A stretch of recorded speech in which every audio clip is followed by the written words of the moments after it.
What's up, Shinners? And we're back. It's Friday, and you're getting your weekly Shindig content. content. We are going international again with our good friend from Spain, Eloi Palau. Yeah! In Espanol. Hopefully we got that. Hopefully we smashed that. Did Steve say it right? Yes, he said you right. did get it right. Perfect. Oh, okay. 10 points to you. How you doing, bro? Yeah, I'm really happy to be talking with you guys. Yeah, Cool, man. Yeah, good to see great. you. Yeah. Great to get you on. What privilege. Yeah. There'll be lots to talk about, trials and some other crazy stuff. Steve's come much more prepared than I have for this one, for once. Okay. He is my guest host today. I'm trying to, give each other a chance to bring the conversation You're branching out to trials. But I'm going in blind, Eli. So we're going to go to the point right where I'm going to go all the way back to the start and ask you, like, how did you even get on a trials bike? Like, what made you do that? Woo! I lived in Caldetenas. That's that's a little village where the school from trial sport, Yeah. Okay. is from there. The school from Danny Paramon. So I lived there. Yeah. And I saw the kids every morning there with the bikes, and I said to my parents, "Hey, I went to ride those bikes when I was 4, and I started to ride those bikes. But I just went there at the trail sports school like 4 months or something like this, and then I quit, and I went to do gymnastics for 9 years. Oh wow! And gymnastics. Yeah. Okay. Gymnastics, the Very rings flexible. and the bars. Yeah. That may have been the key to your success. I don't know. Maybe. We've just found out. Can we rewind the tape? I'm going back to do gymnastics. Go on. Yeah. That's cool, man. Yeah, maybe. Yeah. And then I got tired of doing gymnastics, and at 12 I started again, and till today, Nice. I did this ways. Always ridden. So 12 was kind of like, okay, I'm really back. Yeah. On 12, on 12 I started. I mean, in 4 years I couldn't even pedal, Yeah, of course. Yeah. Well, funny enough, that was the same age I was when I first got into it, and that's when you're still young, small, you don't really have much strength, and then you go through that puberty phase, and I feel like you really get a real taste for because you progress so quick. You jump from 20-inch side ups to 40, you double in size. Oh God, right? and above for Eloi, going crazy. But no, let's be honest here. Eloi's had an amazing season, and you are competing with the top, right? Like everyone in Spain right now is absolutely smashing it, and I think that was one of the things I wanted to come on to, because the sport in Spain at the moment is just ridiculous. Like the 20-inch, what was it? The 20-inch category in the World Championships was it 4 riders from Spain? I think it was only Charlie and Lucian maybe in the final that weren't Spanish, because you had Spanish. I know Benito. I know that much. Yeah, Benito, and then yourself, Borja, and Alejandro, which were at the moment it seems like you three are the absolute pinnacle of the 20-inch category at the moment, and it's a real toss-up between any one of you, right, winning those competitions. And I actually have to say I was a little bit gutted to see you didn't manage to make it in, because it was so tight. It literally could have gone any way. That obviously both those guys have had their success, and I feel as if you really deserved it this year. And it's been super tough. So what's it like competing with those guys, right? Because you must train or compete against them, even with the Catalan Cups, and it's relentless, right? There's no wait to go to a World Cup or World Championship to compete against the best guys in the world. They're literally on your doorstep, and you're probably competing against each other all the time, right? So it's the only way you can beat them is riding with them, right? Yeah, this competition was so tight. I mean, I didn't ride with much pressure in my entire life. And the thing that for example, what I say to my friends, I'm third in the world, and I'm second in the Spanish championship. And Yeah. how can this be? I Yeah. mean, you're the second best in Spain. How you cannot be the winner? You know? Yeah, it's crazy. Super tight. Yeah, it's super tight. I mean, Borja, me, and Montalvo have almost the same level. If someone do a mistake, then the other one is one step forward. Then he fell. Then it's always like that. It must have been interesting because you know the obviously the competition in Belfort. You guys all got full points if I'm not mistaken in the semi-final. Yeah. So when it came, I think me and Montalvo got 600. Yeah. And Borja maybe dropped something, but dropped. Yeah. But so that ordering right was all down to your time, I guess, in the semi-final, how fast you went round. So what like do you have a preference over where you would start in a final, like rather than starting like 6th place versus 1st place? Like you know what I mean? Do you want to be the guy where you watch everyone ride, you see them like clean the section, like get full 60 points, and then you're like, oh shit, I need to get 60 points. The pressure's on me, right? And then, but the flip side to that is that you go first, you make a mistake, and everyone learns from your mistake. It's that mentality. Yeah, for me, I prefer to go first and show them, hey, this is how you do it. Yeah, man. Is it you go around the semi-final and you're like, oh, I'm just going to get 0 points in the last section, such that I end up 6th. Yeah. No, for me, it's better to be first. Obviously, you have to take advantage in every situation because starting at the end of the final, it's good also. But for me, it's better. I have no pressure on me. I like 100% full concentrated just with me and with the sections, and that's it. Matt, I don't know if you saw it in Belfort, but Eloi did this up to front on the wooden beam. You were the first one to do it. Oh, I watched it in the group. I watched it in the group. The first one to do the front. Oh my god! And I remember because I was going around with a lot of the riders looking at that particular gate in the section, and we're all just like, no one can get up. No one's gonna do that. And you can't. There's no physical way to like dab up it. It was a great obstacle. I have to give some congratulations to the section markers because they literally made an obstacle that couldn't be dabbed, in my opinion. Which is what you want. You kind of want people to literally they have to go for it. But oh my god, was that a scary move to try it? And like props to yourself because once you did that, like you exactly like you said, you kind of paved the way that the other riders knew that they had to do it, but at the same time they kind of knew it was possible at that point. But you'd show them it was then possible, which give someone a little bit of confidence, right? Because I know myself when I'm training, if you're trying to get up a wall or whatever obstacle it is, as soon as you see one person do it, your confidence level 100%. You know, like I'm always like, Steve, can you do that? Yeah, thanks. Just so I know it's possible. Steve, can you just jump on that rail? He crashed. Okay, we won't do that. It's that little bit of doubt in your mind that once you've erased that doubt, it does make it somewhat easier. But For example, I tried this step I think 3 times, or I tried 2 times and then I did it. For me, I thought when I checked the sections, I thought that this section it's impossible. This step is impossible.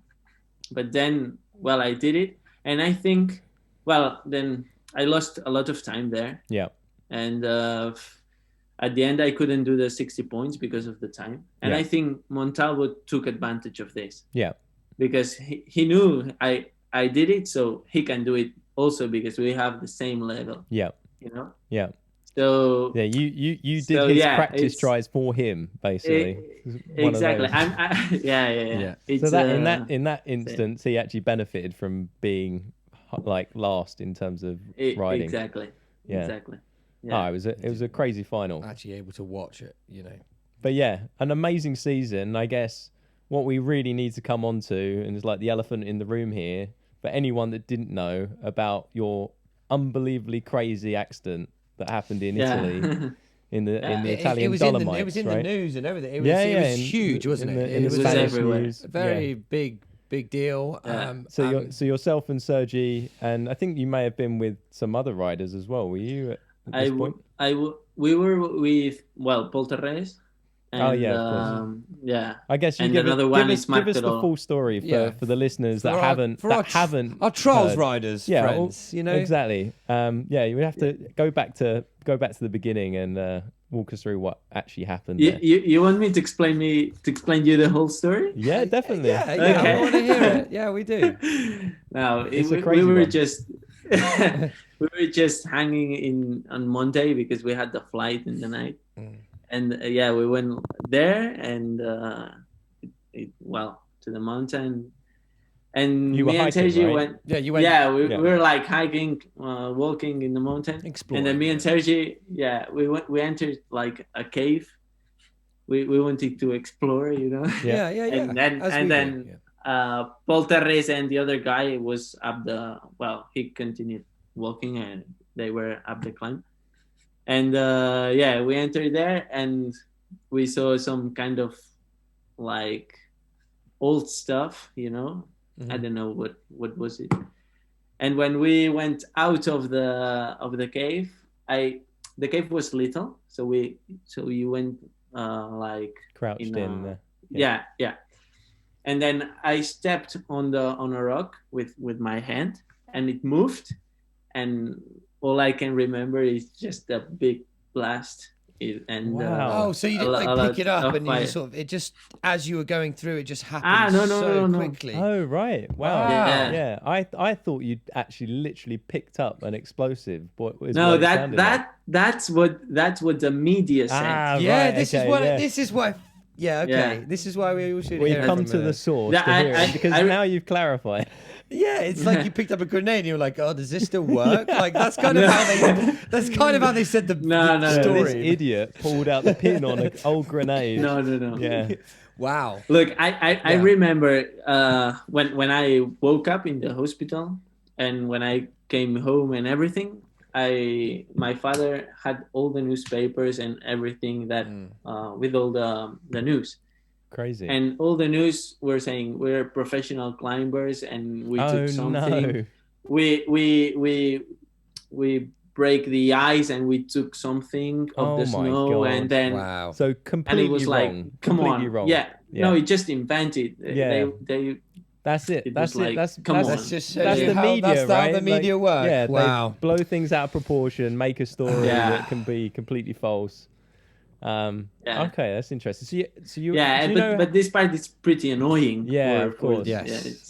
Just tell it as it is. It's still pretty crazy. Right. Yeah, no. So you just and it just obviously like you thought it was part of the rocks and you guys leant on it and then next thing you know it's gone. Yeah, I remember like a big fire and a lot of heat. Wow. Yeah. A lot of heat and the typical thing in the movies when there's a blast, it's the pee, you know? Right. Yeah. I couldn't hear anything. I remember Sergi come at me. It was all blurry. Right. And I couldn't like see, hear him or see and anything. But did you say you passed out or you woke up in the hospital or you had to be taken to the hospital? Yeah. You weren't unconscious. I think I passed out. Right. Okay. But I don't know. You don't remember. I don't even remember. No. Crazy. But go on. No, Sergi helped me to go a little bit out, and then from where we were, it was possible to talk with the other guys because there was more people in the mountain, like other people climbing there. And they phoned the helicopter and everything. Oh my God. Yeah. And the helicopter came and so tell everyone what were the injuries that you sustained, because to me, I remember when I first heard about this accident, like the whole trials community was in like unison, where everyone was like super worried for you and Sergi. It was like I remember 2 of the best riders in the world potentially have ended their career in Italy, because that was just on a little outdoor hike. That was like again, you hear like a bomb going off, and you don't expect people to really even walk away from something like that potentially, right? That's how this is how crazy the story is. You literally, as you said, you put your hand on it, and like right now on a rock to help me to go out, and it moved and it, wow. Yeah, like, and now you're here with us. Like now, that's kind of the incredible story, which we obviously are thankful for that had happened. So you had some hand injuries, presumably. Yeah, I had some hand injuries. My middle finger, it's the worst one. I cannot move the last. I don't know how to say it in English. Joint. Yeah, joint. yeah, the last joint. I cannot move it. It's like fixed. Okay. And the little finger, it's also the same. The last joint, I cannot even. Does that move does that affect your riding? Well, that's it, right? This is what I wanted to come on to. I used to ride in a 4mm the what you the put handlebar, the grip, right? Yeah, the grips, the 4mm grips. Oh, and I had to big grip. Okay. And now I have to ride with the super thin grips, so I don't use my like little finger. Yeah, you're using your middle. So I use like this. Yeah. Okay. You know, I don't use the last joint. Right, I see. So you're not fully hooked around. Exactly. It's a bit flatter grip. It's like this. Did that take some time to get? Did that take some time to get used to when you got on a bike? Yeah. It did. Yeah. Okay. Wow. Yeah, because sometimes I was riding and my hand popped out. Right. You know? Because I couldn't. None of us would have known this. Can I just say, like, I knew that there were hand injuries. I didn't think it was going to be that. Like, no, I just didn't. I didn't think you didn't know the joints. I knew you had hand injuries, but I'm just didn't know how you were ever going to be able to ride at the same level. Yeah. It looks like you are though. It's kind of incredible. Yeah, I mean, you must say that now you're probably your highest level ever, right? Yeah. So you still feel like it hasn't stopped. It really hasn't stopped you. You've still been able to go. Yeah. I'm in a higher level than in 2008. Yeah, crazy. 18, yeah, crazy. Wow. 219. Yeah. Yeah. So, this is gonna hurt, but Sergi, didn't he have? He was in that accident, and then he won the world championship. Yeah. Yeah. Yes. That's I was right. like, come on, Eloi, you got to step up here. So now this is you also recovered. Can you just come on, now I know? Got to get that world championship now in the bag. Now I know why I got confused. I was like, what? Yeah.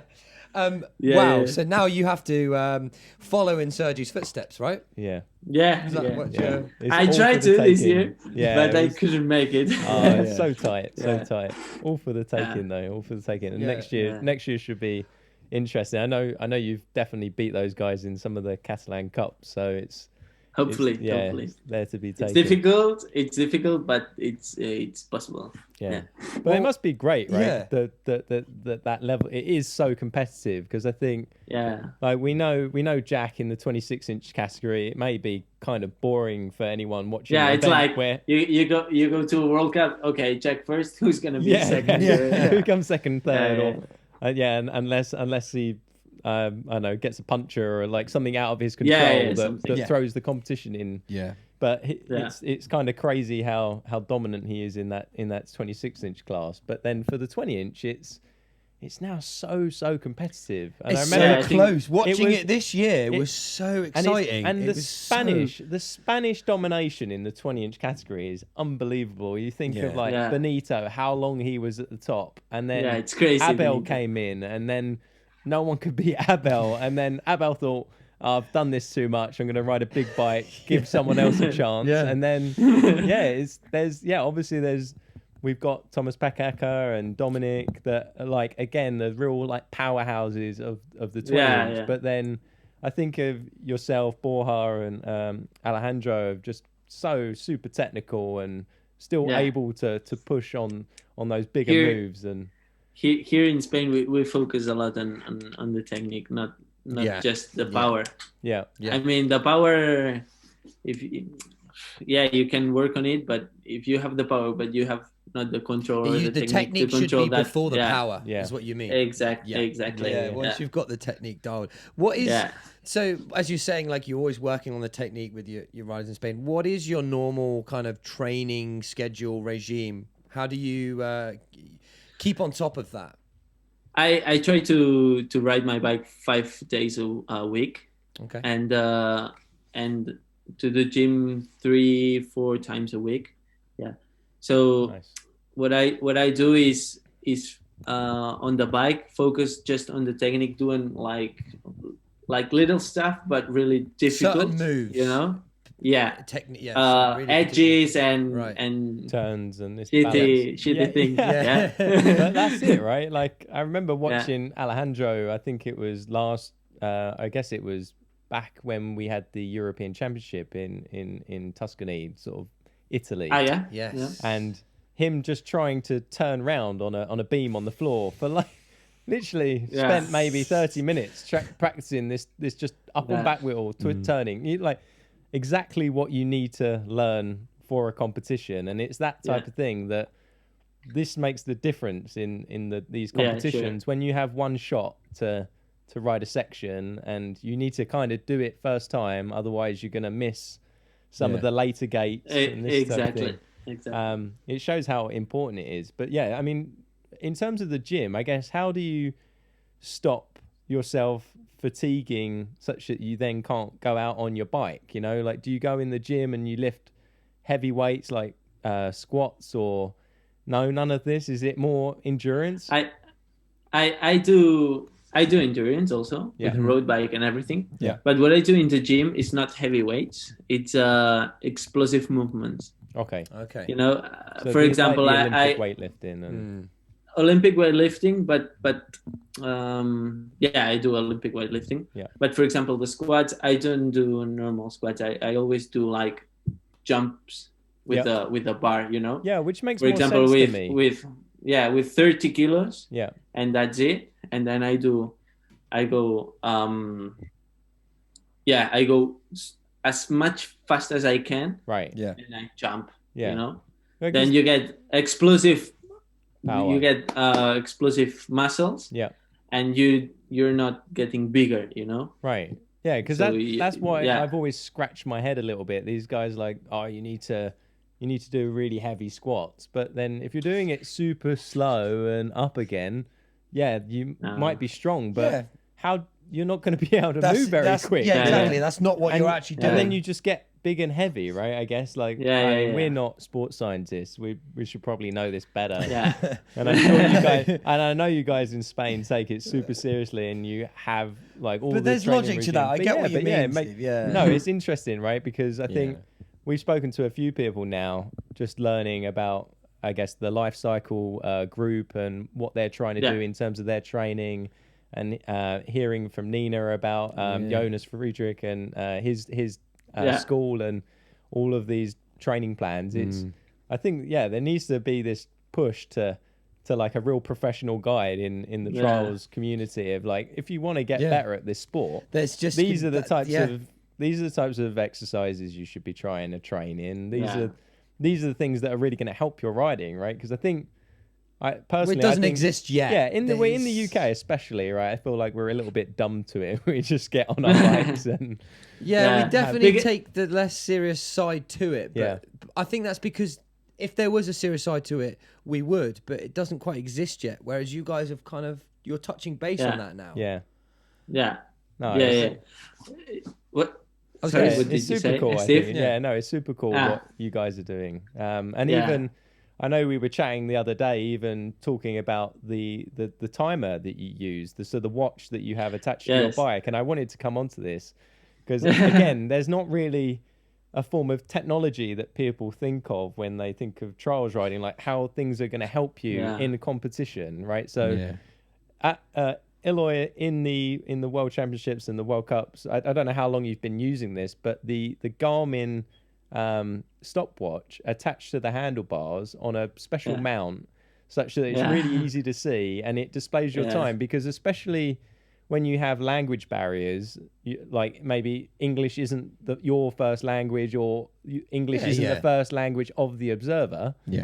right? Yeah. The people that are giving you the time, you may ask for the time, and then you wait 5 seconds, they give you the time. You just Yeah. lost that time. Like, it's so precious, you know, to have that Yeah. time, and Yeah. it can really help with your riding. I think you're more at ease when you know exactly how long you have left. Exactly. I've started to see it more regularly on a lot of the guys' bikes, that they have sort of stopwatches, but your one in particular with this particular mount and screen, I think that was I was really impressed by that. And you also mentioned about the heart rate monitor, right? Yeah, it's not only the timer. Yeah. I have the heart rate monitor. I can and also I have the timer for the sections and the overall time of the training or the competition. Right. And then I can, for example, this year I made good results, and last year I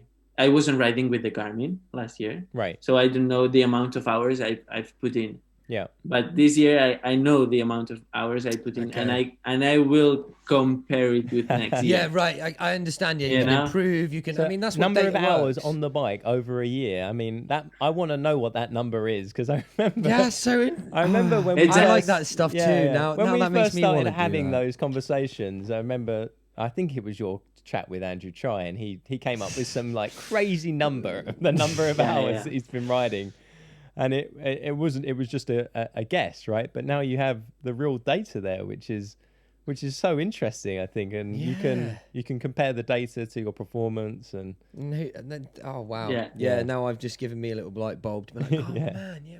we need to get. I don't know the amount of hours. I have to pass it to share it all to my computer and everything. I will know it on December. Yeah. Nice. That way you can figure out how many Yeah. calories you burn and then be like, okay, so Everything, this yeah. is maybe to win I need to double this. Yeah. No, that's cool. Yeah. But no, Yeah. I guess so with all those Spanish riders. I mean, when you were growing up and getting obviously becoming a better rider, was there someone that did you always look up to, the likes of Benito and like Abel? Was there a particular rider you tried to emulate, or did you get the opportunity to even ride with those guys like a lot and train? Yeah, I when I started, I went to my first Spanish championship, and there was Benito and Mustieles, but I didn't know them. I didn't know them. You're like, Yeah. excuse me, can you So- direct so- me to the so- toilet? Yeah. It's like, did you know that's been a what?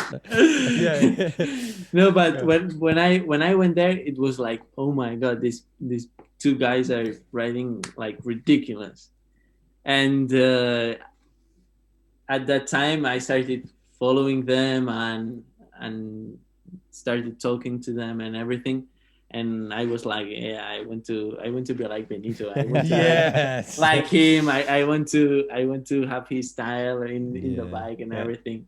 Yeah, A and big for afro. example, yeah.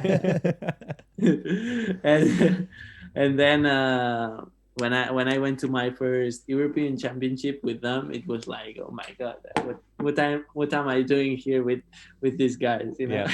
I should quit, that type of thing. I can imagine that though, like Yeah, be like, whoa. to see that level of riding, and because that's the thing that worries me somewhat about the sport now, right? I feel like things have progressed so much that the level of riding is so high that anyone new comes to the sport feels out and of they reach. and it is that feeling of out of reach. Like, how does someone jump that high? Like, I'm never ever going to be able to do that. Yeah, they just want to go, no, it's just never happening. never No, come on. never ever going to be possible, right? Yeah. But no, I guess you obviously saw that and continue to push, and it's unbelievable now, like the level of riding you guys are doing. Yeah. I think it's the highest level that 20-inch obviously has ever been, right? And yeah, I think that also in terms of technique, just because in terms of power, I think Mustieles was so powerful. Yeah. And I have not that amount of power. Yeah. But then I'm make trying up for it to, with but the technique and And like also the sections changed. Yeah. Also, so the whole style of competition, the whole is thing, quite different now. Even the bikes, the bikes change with that too, the don't bikes they? have So changed. as the bikes develop, because it's kind of those things like, do you feel that the bikes have maybe even developed further? Do you know what I mean? What develops more? Does the rider become better, or is it the bike that makes a better? The bikes probably haven't changed a whole lot. You can disagree, but I know. Yeah. Well, I don't know. That's what I mean. I don't know. What about the new rules, right? With the positive scoring system. Are you a fan of that? I think that's one of the things that we often talk about. But like, what are your views on the way the competitions are set up currently, and is there anything you would think about changing in the future? I personally like these new rules. Yeah. Because you like it's like how to say it in English. It's like you get your points. You're winning. You know, you achieve something. Yeah, you achieve and win something if you do trials. Yes. Not if you put a foot. No. Yes. Exactly. I don't know if you get it. You don't. Yeah, putting your foot down, you get no points. You actually get points for riding your bicycle. Yeah. Exactly. And that's what I meant. Yeah, this is something I wanted to understand. ask, because I've had some conflicting views over this, and Jack was one in particular that was quite keen to see it the opposite way around to a lot of other riders' views, and that is, normally I think of the new rules as being a bit of an eliminator, so it gets harder and harder and harder for each gate, you know, so 1 is hard, 2 is harder, and so on, that you're never influenced or incentivized to put a foot and take a dab until to get to another easier obstacle where you can score points, right? So but I know some people might argue that there's a bigger reward for doing one really hard obstacle early in the section, say it's gate 2 or 3, that your reward is that you get these extra points. But for the majority of riders, right, you would kind of argue that it needs to be progressive. In my view, it always should be progressively harder. And I know that is somewhat ambiguous, because someone will say riding along a balance beam is hard. Depends what they perceive as hard. A side op, a massive side op, right? Yeah. So, but what do you have any thoughts on that? I think this is theoretically how it should be. Yeah. But I think when you have to set out a section, set out the section, very difficult. It's not possible. Yeah. I think it's not possible. Yeah. So it should be like this. I should be like this. I share this opinion. Yeah. But I think it's not possible. Yeah. I think you can try to, but for one rider it's gonna be okay. For the other one, it's not gonna be okay. There's always gonna be opposite views of the those guys. They have such a hard job setting those sections out, and then to make them just the right length that you don't easily get out on time, you know, like even if you do everything first time, you may just get out the last gate, you know, just finish a section. It's funny to think back when we had the old rules and you only got points when you only got your low score when you made it out. And now how many times do you see anyone even finish a section? Like it's like in the finals, at least it's you maybe get 40 points if you're lucky, and to get the 60 is like super tough. You have to be really fast, and but I like it. I like it. No, I think because if you have the level, then you can make a difference. Yeah. You know. Yeah. Well, they're kind of forcing what looks like a generally slow sport. It's kind of pressed upon the competition that you need to do this fast. That's it. If you're not quick, all the new riders coming through now, you have to be quick, right? The likes of Jack, yourself, Alejandro, and I think it's all favouring the fastest riders out there, right? You may not have to be able to do the biggest jump, but then even still, if you can't make that biggest jump, you have the ability maybe to skip over that one and really race on and get to the end, whereas other people may just get tired. That's why I also train like more athletic training. Yeah. No, not a bodybuilding training. Right. You know, Yeah, like less before. power, more speed. Yeah.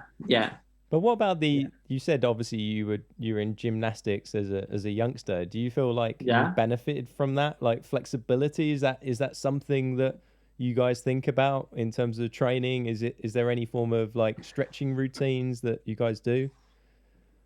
Yeah, there's a lot of benefits of doing gymnastics before for me. For example, I started like with a lot of body control, you know, and also I was not afraid of heights, and I was like, gymnastics is like you have to train and just focus on the training and everything. It's like this, and I think that this helped me to like just ride my bike, and but because I liked it, but because that's what I've always done, you know, like training and it seems like it set I you wasn't up. afraid of anything, and I just tried everything, and perfect. No, it seems like it set you up mentally quite well for that type of training, which is like you say, you need to be almost coached into that side of things that it maybe doesn't come naturally. You just think, I'm gonna like commit all my spare time to. Well, it's that close. But I did not think about it. It like that's what natural. That's what I mean. Yeah, it just came to you. You're like, well, this is what I'm going to do. This is what obviously you enjoyed it. That's why you did it. Of course. It's part of why we kind of drive that. I mean, is that what kind of is the competition side of things? What really motivates you to keep riding and kind of improve, or is it kind of just more within yourself? I think it's both things. Okay. For example, I really love trainings. I really love to be fit, you know, and but doing results in a competition, it gives me a lot of motivation. It gives me a lot of motivation, and I also love to go to competitions with my friends, with Sergi, with Paul, with all the other guys. It's like super fun. And that's what I actually want to do. You know, so I take a lot of time for doing this good. Right. You must be super motivated for 2022 after so nearly. Of course, of course, I am motivated, and I want to improve my results. Nice. Well, should be good. I hope. I'm excited. I'm excited to see the next season. Hopefully, we have a full calendar for next year. Well, that's it. That's why one of the reasons I'm excited is because you can't. There won't be any cancellations. Let's hope. Let's hope. No, hopefully. There won't be. Let's make it through winter. There won't be law of attraction. That's it. Like it won't happen. Yeah. Okay? Well, any wood in here that we can touch? There's laminate floor in there. It's fine. Cool. That's why I wouldn't even. I wanted to ask actually because obviously you ride a 20-inch, right? As you spoke too fast. Sorry, I wanted to ask because obviously you ride a 20-inch. For those that didn't know. The small bike. The 20-inch. Right. Have you ever ridden a 26 or thought about or a different size bike, I should say? Yes, I've tried it, but I don't like it. So did you try a 26? Well, do you have a 20-inch? A 26-inch Comas frame or bike? No, I don't have it. I don't have it. But I mean, I've tried so many times a 26, and for example, with Sergi, what sometimes we do, like when we're tired. Yeah. Okay, let's just change the bikes, and you go with the 20-inch, and it's fun. It's fun. I'm sure your level still is crazy. I do some things that I can't do with my 20-inch. Oh, really? Wow. Like. I mean, like big gaps to front and all these kind of things, or like hookups. Right. I go bigger with the 26. So if you go bigger, why does that make you not want to say ride 26? Because I like the technical stuff. Yeah. Which is better on the 20-inch. Yeah. And I also like I think the 20-inch is more stylish than the 26. Controversial. Yeah, boy. Controversial. Yeah. Let's put it to a vote. Fuck you, Steve. Get out the house. This is the 20-inch Shindig podcast. Exit right. That was the best answer I think I've ever heard. I must admit, it's when you see the smaller bikes jumping the same height, it's almost that scale thing, right? The object looks bigger next to a smaller bike, right? Yeah. That's why it looks more bigger. impressive. Yeah, it looks more impressive sometimes. Yeah, All right, I'm gonna. Steve's like, I'm gonna bite my tongue. Okay, you've got. He's got a 20-inch. I do have a 20-inch.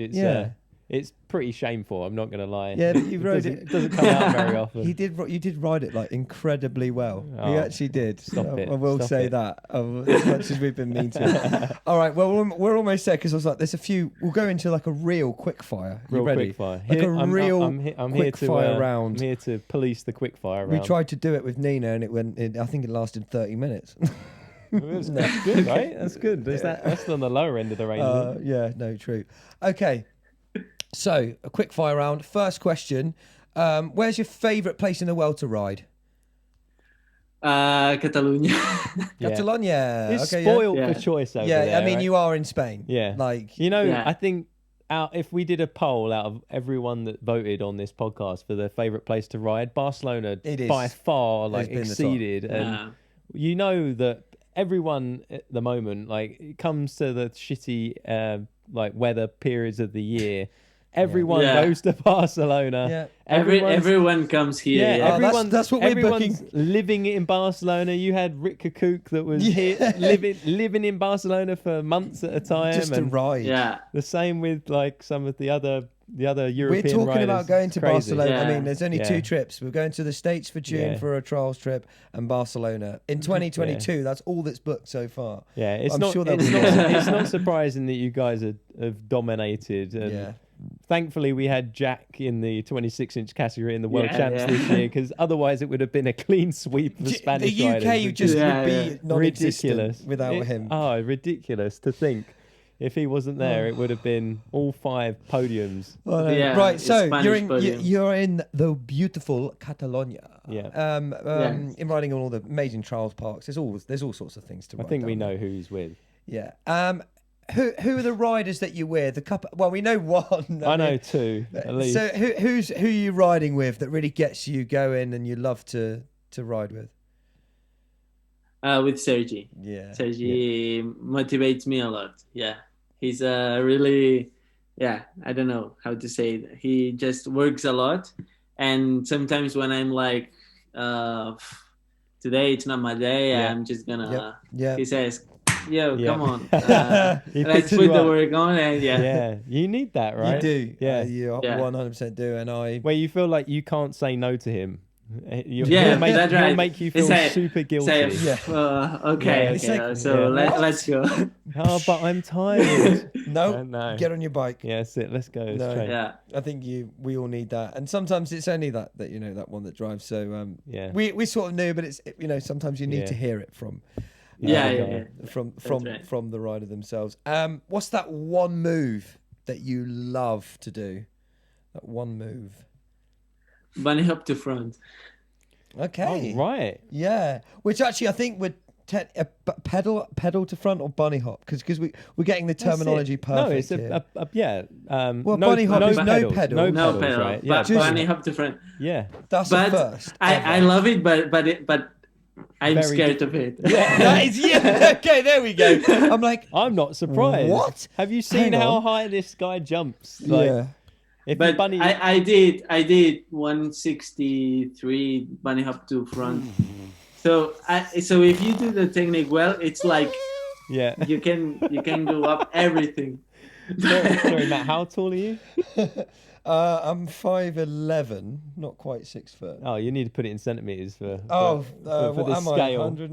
I think I'm 183. I don't even know. Where's my phone? I'll just ask Siri. This above my about this above from my head. That's like my nose height. Yeah, but to be honest, now I don't really use it because It's too. Yeah. That's But because I don't. I love the technique, but Yeah. I don't use it because in the competition you will never use it. You know. yeah. Let's put And I also put my handlebar lower, so Okay. This is you we just need said we need an obstacle 160 But this is now. why, we know right? we know the limits. Of, you couldn't use it in a comp because you wouldn't get any extra points because trials is the only discipline you don't get style for. Yeah. Imagine if you got But like hang on. 100 points. No, let's say you've got a platform, right? So you can't hook it, right? You've just got a balance beam, and the balance beam's 150. Say, what technique What technique would you go and use? Is that a bunny hop, or is that a pedal up to front? Is that a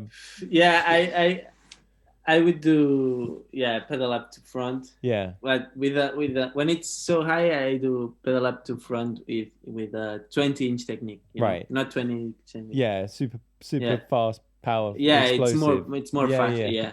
Because that's actually. Really, but what you said is it's too high. Yeah. A little kicker at the bottom.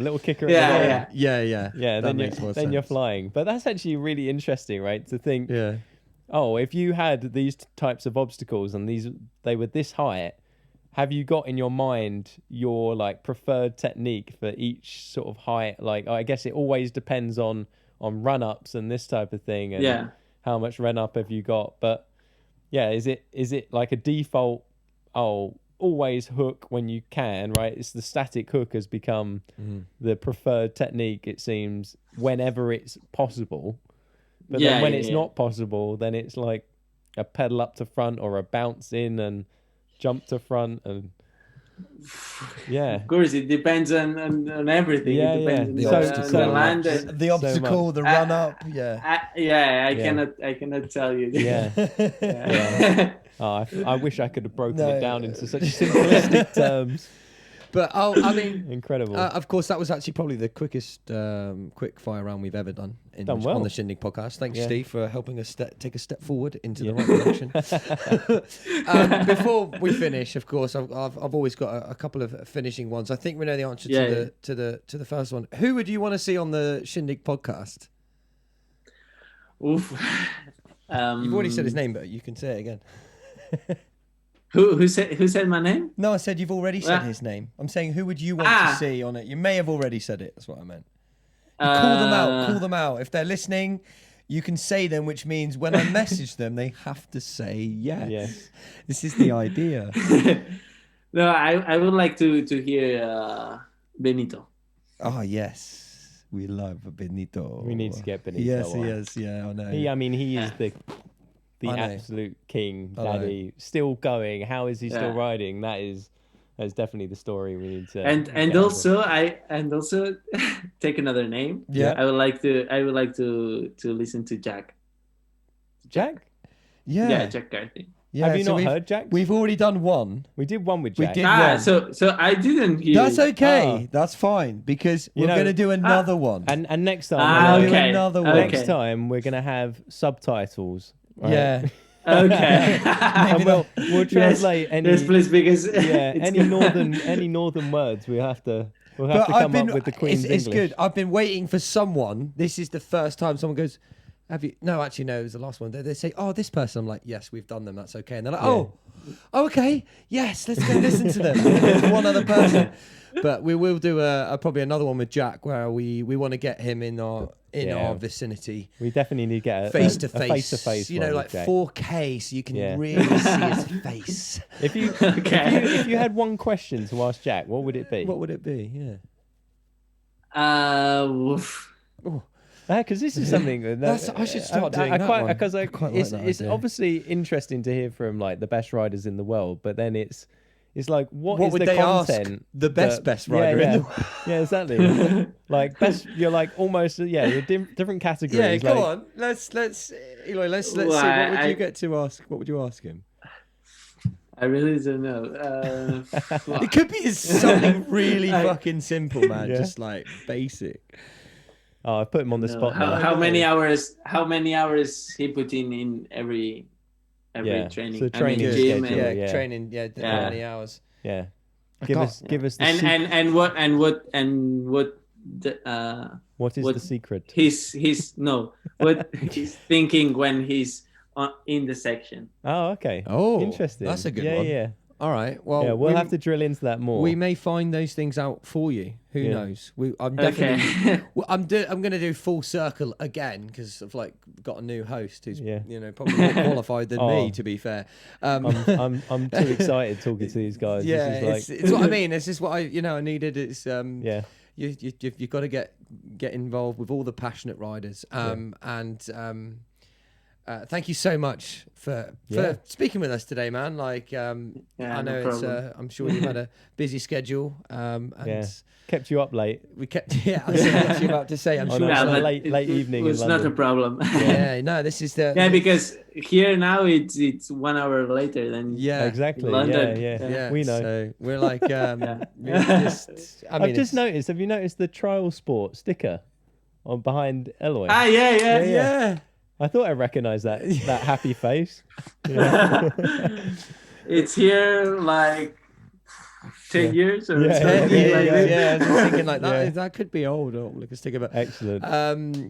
Thank you so much, Eloi, for joining us, guys. You can find him on Instagram. I'll post his tag underneath, and if you're listening, you can go and find us as well and follow his Instagram, YouTube.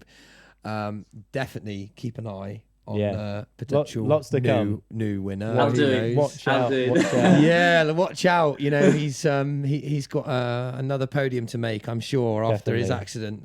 You know, so there's lots to go through. And thanks for sharing that incredible story. Yeah. Too. It's nice to problem. hear. Yeah, we're so glad you made a full recovery, man. It's great to see you riding at the top level once again, and wish you all the best for next season. We will definitely thank you very much. See you in person next time. I like to think because all hopefully happen. It would be nice. Definitely.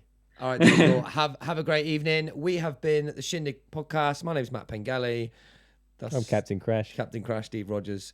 Eloi Palau, thank you so much, buddy. Have a great evening, and we'll see you soon. Cheers, man. Cheers. Okay, man. thank you very much. Bye. See you. Bye. Thank you. You